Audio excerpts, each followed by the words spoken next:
Dia bisa ngomong. Dia punya acara memangnya hak asasi manusia. Stop. Tak diizinkan bicara ke media, Nadiem unggah surat ke medsos. Ex-Mendikbudristek Nadiem Makarim, melalui kuasa hukumnya, mengunggah sebuah surat ke media sosialnya usai mengikuti persidangan di Pengadilan Tipikor Jakarta, Kamis, 8 Januari 2026. Assalamualaikum warahmatullahi wabarakatuh. Karena saya tidak diperbolehkan berbicara kepada media, saya terpaksa menulis surat ini untuk dibacakan pengacara saya. Tulis Nadiem dalam surat yang dilihat dari akun Instagram Nadiem Makarim, Kamis sore. Kompas.com telah memperoleh izin dari kuasa hukum Nadiem, Ari Yusuf Amir, untuk mengutip isi surat tersebut. Melalui akun media sosial yang dikelola oleh tim kuasa hukum, Nadiem menyampaikan hal-hal yang menurutnya janggal dalam kasus dugaan korupsi pengadaan laptop berbasis Chromebook. Isi lengkap surat Nadiem.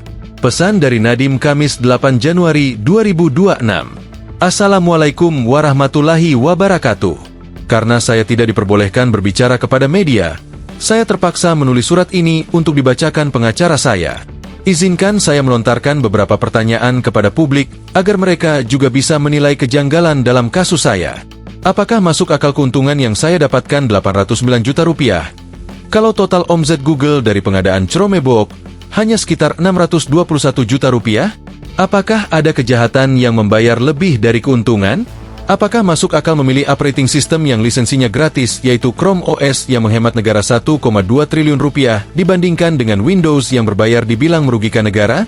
Apakah masuk akal bahwa kebijakan yang memilih operating system gratis menyebabkan harga laptop kemahalan? Apakah masuk akal 621 juta rupiah biaya lisensi Chrome Device Management, yaitu fitur aplikasi yang bisa mengontrol dan memonitor setiap laptop di setiap sekolah dituduh tidak berguna dan menjadi kerugian negara? Apakah kita menginginkan anak-anak dan guru kita menonton pornografi, ketagihan gaming, atau bermain judi online? Apakah kita tidak menginginkan data penggunaan laptop per sekolah, sehingga ada akuntabilitas dan transparansi dalam pengadaan? Apakah masuk akal pengadaan laptop yang didampingi kejaksaan, diaudit oleh BPK, dan diaudit 2 kali oleh BPKP di tahun 2024 dan dinyatakan tidak ada kerugian, tiba-tiba dinyatakan menimbulkan kerugian 1,5 triliun rupiah oleh BPKP di 2025 setelah saya dijadikan tersangka? Kenapa bisa terjadi? Apakah masuk akal narasi berbulan-bulan mengenai Wagrup Mas Menteri yang membahas pengadaan Chromebook sebelum menjadi menteri tiba-tiba hilang dari dakwaan? Apakah karena tidak pernah ada? Terima kasih. Semoga publik bisa semakin bijak dalam menilai asas keadilan di negeri tercinta kami. Nadiem Makarim. Tak diizinkan bicara.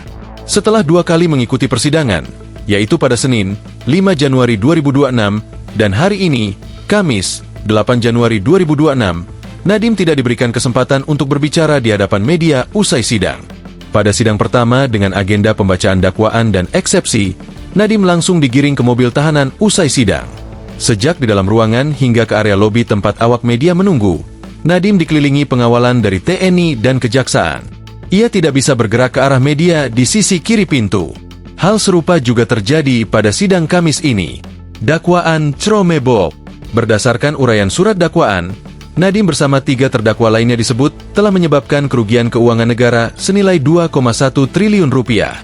Nadiem disebutkan telah menyalahgunakan kewenangannya sehingga membuat Google menjadi satu-satunya penguasa pengadaan TIK, salah satunya laptop, di ekosistem teknologi di Indonesia. Hal ini dilakukan dengan mengarahkan agar kajian pengadaan mengarah pada satu produk, yaitu perangkat berbasis Chrome yang merupakan produk Google. Perbuatan ini Nadiem lakukan bersama 3 terdakwa lainnya, yaitu Ibrahim Arif, ex-konsultan teknologi di lingkungan Kemendikbudristek, Mulyad Syah, Direktur SMP Kemendikbudristek tahun 2020-2021 sekaligus kuasa pengguna anggaran, KPA, serta Sri Wahyuningsih, Direktur Sekolah Dasar Kemendikbudristek tahun 2020-2021 yang juga menjabat sebagai KPA. Atas perbuatannya, Nadiem dan terdakwa lainnya diancam dengan Pasal 2 Ayat 1 dan Pasal 3 Jo.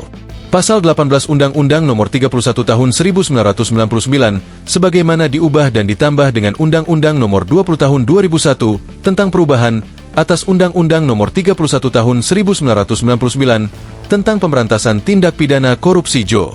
Pasal 55 Ayat 1 Pertama KUHP. Download Tribun X sekarang. menghadirkan lokal menjadi Indonesia.